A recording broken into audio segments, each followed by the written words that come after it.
अस्सलामुअलैकुम नाज़रीन।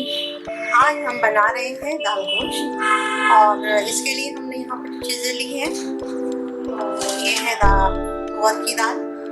ये तकरीबन एक बड़ा चम्मच भर के है, उसका ये 2 चम्मच है और ये है आधा चम्मच, उसका ही आधा, ये तुअर की दाल का आधा, यानी कि 1 चम्मच मसूर दाल, ये धुली हुई दालें हैं। और ये है उड़द दाल, ये मसूर दाल का आधा है यानी आधा चम्मच।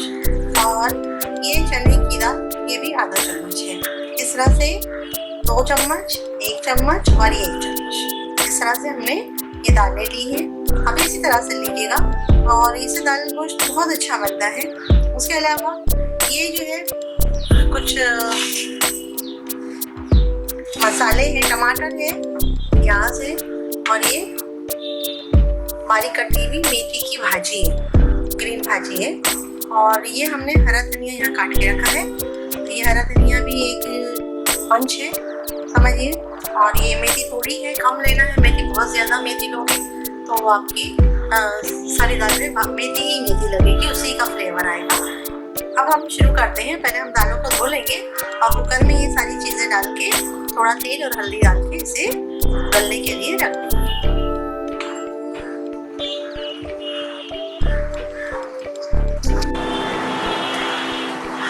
ये हमने दाल धो ली है और दाल में तकरीबन 2 इंच ऊपर तक पानी रखा है ताकि दाल जले भी नहीं और अच्छे से गल भी जाए, उसी में घुल भी जाए। और ये हमने इसमें ½ टी स्पून हल्दी डाल दी है और इसके अलावा ये आपको मसाले बताए थे, हमने सामान बताया था, जो भी टमाटर है और मेथी है, ये सब हम डाल देंगे और कोथिंबीर डाल देंगे और थोड़ा सा तेल या घी डाल के इसे बंद करके अब गलने के लिए हम रख देंगे। ये सारी मस्त चीज़ें इसमें जाएंगी।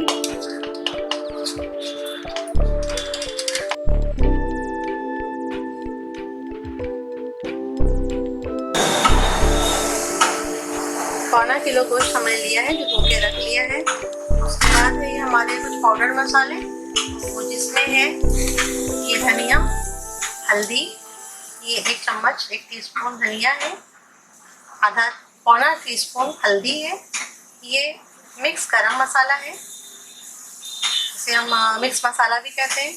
और ये नमक है, स्वाद अनुसार आप ले सकते हैं। और ये कश्मीरी लाल मिर्च पाउडर है। इसके अलावा ये हमारे पास है मिर्ची, हरी मिर्ची और लहसुन का हमने पेस्ट बना के रखा हुआ है।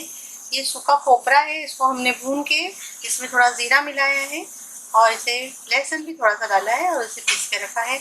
और ये अदरक लहसुन का 2 चम्मच अदरक लहसुन का पेस्ट है। उसके अलावा ये सूखा नारियल है, जिसे हमने कद्दूकस कर लिया है और ये हम अभी बघार में डाल देंगे, जिससे बहुत अच्छा फ्लेवर आता है। और ये हमारे पास प्याज है जो हमने काट के रखी है, ये तकरीबन 3 प्याज है, बड़ी वाली मीडियम साइज़ की। और अब हम क्या करेंगे, आधी तो बघार में डालेंगे और आधी कच्ची डाल के उसको गोश्त में डाल के पकाएंगे। उससे बहुत अच्छा टेस्ट भी अच्छा आता है और उसका कलर भी बहुत अच्छा हो जाता है और आपको बिल्कुल नया जायका लगेगा इसका। तो ठीक है, अभी हम आपके सामने शुरू करते हैं बनाने का। अभी हम रखते हैं गैस पे कढ़ाई, देखिए, और काम शुरू करते हैं। इस पे रख रहे हैं,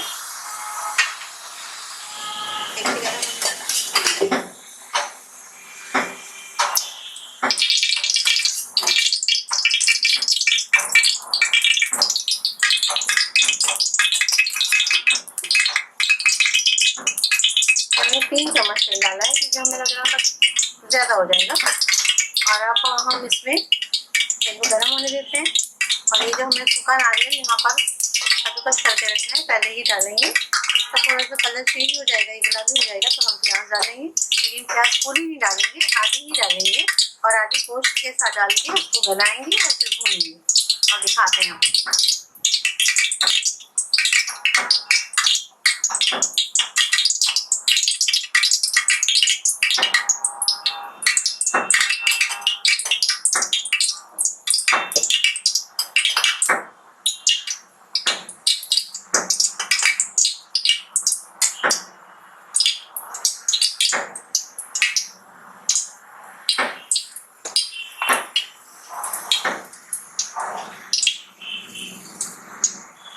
तेल हमारा गर्म हो चुका है।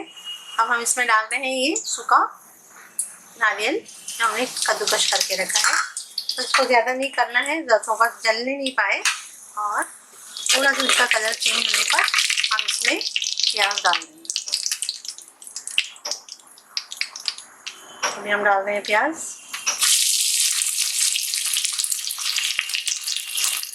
थोड़ी प्याज हम बचा लेंगे, हमने बचाई है थोड़ी प्याज, और तकरीबन आधी प्याज में आधे से थोड़ी ज़्यादा इसमें डाल दें।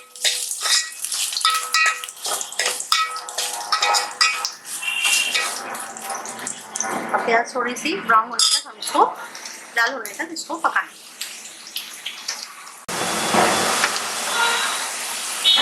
हाँ, तो अभी देखिए हमारी प्याज ब्राउन हो चुकी है। इतनी ही ब्राउन करनी है, इससे ज़्यादा नहीं करनी है। और नारियल भी इसमें साथ में ही ब्राउन हो चुका है। अब इसमें हम डालेंगे ये हमारा जो अदरक लहसुन का पेस्ट है और हरी मिर्ची का पेस्ट है, ये हम डाल देंगे। तो साथ में खोपरा भी डाल देंगे और थोड़ा भून।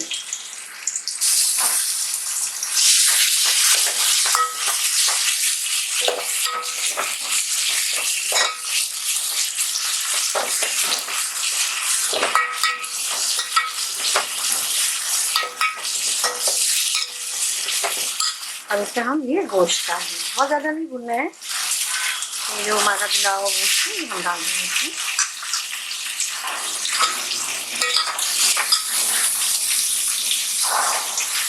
और जो ये हमने प्याज बचा के रखी थी ये भी अब हम इसमें डाल देंगे। कच्ची प्याज है ये हम इसमें डाल देंगे। तो तकरीबन 1 से 1.5 प्याज है जो हमने अभी डाल दिया आपके सामने।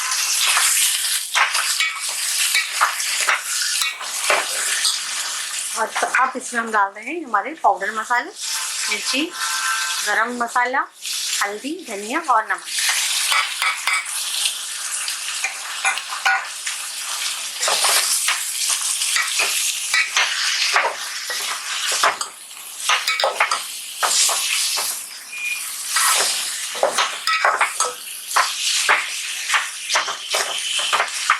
इसमें पानी ऐड नहीं करना है, इसको ऐसे ही इसी के पानी में 10 से 15 मिनट ढककर पकने देंगे और उसके बाद में भून के आपको दिखाते हैं क्या करेंगे।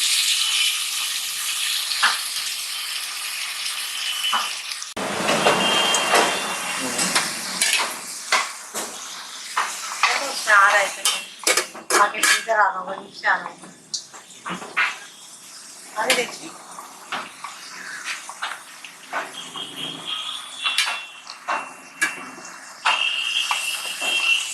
पकते हुए तकरीबन 1 घंटा हो गया है और गोश्त हमारा तकरीबन गल चुका है। अब इसमें पानी हमने बहुत थोड़ा पानी डाल के 2 से 3 बार इसको भुना है और चेक करते रहे हम। देखिए अभी बिल्कुल भुना हो गया है। प्याज इसमें जितनी सारी डाली थी हमने वो सारी प्याज इसमें से अब नज़र नहीं आ रही, गायब हो चुकी है। अब इसके बाद हम देखते हैं अपने कुकर को जिसमें हमने दाल रखी थी गलने के लिए। इसको लगाते ढक्कन और ये दाल जो है हमारे कुकर में क्या हाल है इसका। तो ये भी अच्छे से गल चुकी है और बहुत गाढ़ी है। इसमें हम गर्म पानी डालेंगे और अभी इसी दाल में हम दूधिया डाल देंगे। और दूधिया भी हमने छील लिया है, उसके बीज वगैरह निकाल के और उसको कट करके धो के रख दिया है। अभी आपको दिखाते हैं। ये दूधिया है, इसके बड़े बड़े पीस ही हमने काटे हैं। ये ऑप्शनल है, अगर आपको डालना है डालें, नहीं डालना है तो कोई बात नहीं है। डालेंगे तो इसका जायका और बढ़ जाता है। और दूधिया क्योंकि ज़्यादा पानी छोड़ता है दाल पतली हो जाती है। अभी इसमें हम ज़्यादा पानी नहीं डालेंगे क्योंकि ये अपने दूधी के पानी से ही दाल जो है हमारी नॉर्मल हो जाएगी, जलेगी नहीं। अभी हमने इसमें डाल दिए और अब इसमें खटास के लिए हम कैरी डाल रहे हैं।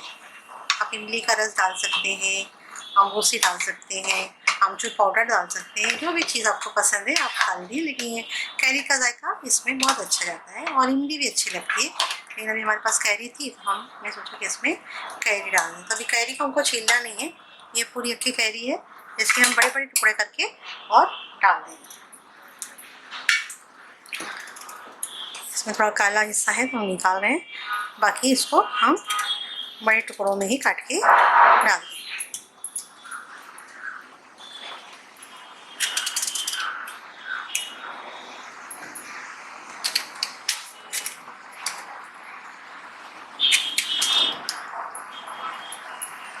इसमें गुठली है, ये पीस हम नहीं डालेंगे। और अब इसमें थोड़ा सा मिला लेते हैं इसको।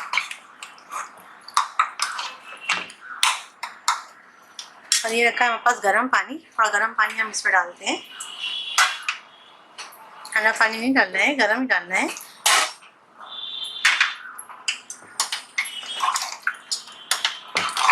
मिक्स कर लेते हैं ताकि नीचे से जले नहीं। पानी दूधी का छूटने का थोड़ा टाइम लगेगा, तब तक हो सकता है कि नीचे से लगे। तो इसके लिए हम अच्छे से इसको मिला लेते हैं। दाल भी हमें इसी तरह से गलाना है, बिल्कुल घोट के, बिल्कुल आटा जैसा नहीं करना है। ये दाल थोड़ी नज़र भी आनी चाहिए ताकि वो अच्छी लगती है। ये देखिए टमाटर भी हमारे गल गए हैं, नज़र भी आ रहे हैं, लेकिन बहुत छोटे हैं और वो भी अच्छे लगते हैं। तो अभी हम क्या करेंगे, उसको गैस पे फिर से रख देते हैं। इसमें थोड़ा पुदीना भी हम डाल देते हैं। तो ये हमारे पास टूटा हुआ साफ़ किया हुआ पुदीना है, धो के रखा है हमने। अब इसको क्या करते हैं, कट करके इसी में ऐसे ही कट करके मोटा मोटा डाल देते हैं और निकल जाए। बारीक करने की ज़रूरत है, बिल्कुल गल के गायब हो जाएगा वो भी। ये पुदीना भी डाल दिया हमने। अब इसको लगानी है सिर्फ एक सीटी। एक विसल लगाने के बाद में आप गैस बंद कर दीजिए, अपने आप ठंडा होने दीजिए। और फिर ये जो गोश्त हमने गला के रखा है उसमें हम डाल दें। हम गैस ऑन कर लेते हैं दूसरा और इसको पकने के लिए रख। मैंने कुकर की लीड बंद कर दिए।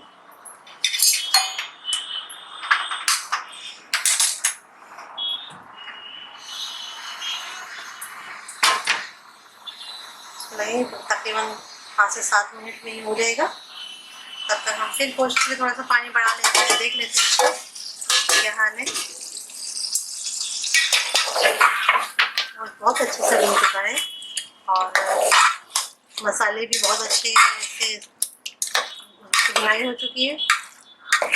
अब हम इसमें थोड़ा पानी डालेंगे, ये गर्म पानी ही डालेंगे हम। फिर बाद में दाल डालने के बाद में और कितना डालना है, कितनी हमको गाढ़ी चाहिए दाल, कितनी पतली चाहिए, कैसे चाहिए।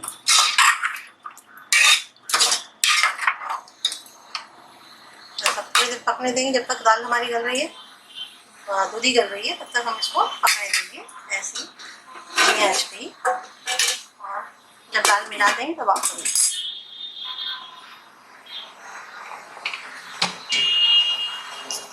हाँ तो नाज़रीन, अब हमने दाल और ये गोश्त जो है मिला दिया है। और देखिए दूधी भी बहुत अच्छे से गल रही है, गोश्त भी अच्छे से गल गया है। अब यहाँ पर हमने लिया है ये पुदीना और थोड़ी हरी मिर्चें, बड़ी वाली मिर्चें लंबी वाली, जिसको हमने टुकड़ों में तोड़ लिया है, हाथ से तोड़ लिया है। अभी हम इसमें डाल देते हैं, शामिल करते हैं। नमक इस स्टेज पे आप चख लीजिएगा और अगर कम लगे तो डाल दीजिएगा। और ये देखिए अभी हमारा ये रंग जो है बिल्कुल तैयार हो गया है बनके। इतना ही गाढ़ा अच्छा लगेगा। चावल के साथ हमने बघारे चावल भी बना लिए हैं, बाद में आपको इसकी रेसिपी दे देंगे। और अब हम जो है इसको डिश आउट करके आपको दिखाते हैं। थोड़ी मिर्चें हो जाने दीजिए नरम, 1-2 मिनट के लिए हम इसको बंद करते थे, ढक देते हैं और फिर आपको डिश आउट करके दिखाते हैं। निकाल दिया है हमने, बघारे चावल बना लिए थे और ये देखिए हमारी डिश तैयार है। बघारे चावल के साथ में दाल गोश्त की रेसिपी तैयार है आपके लिए। आप इसको कड़क पाव के साथ में भी खा सकते हैं और राइस के साथ में भी खा सकते हैं, दोनों में भी अच्छा लगता है। आप बनाइएगा, खाइएगा और अपनी दुआ में मुझे याद रखिएगा। अल्लाह हाफिज़।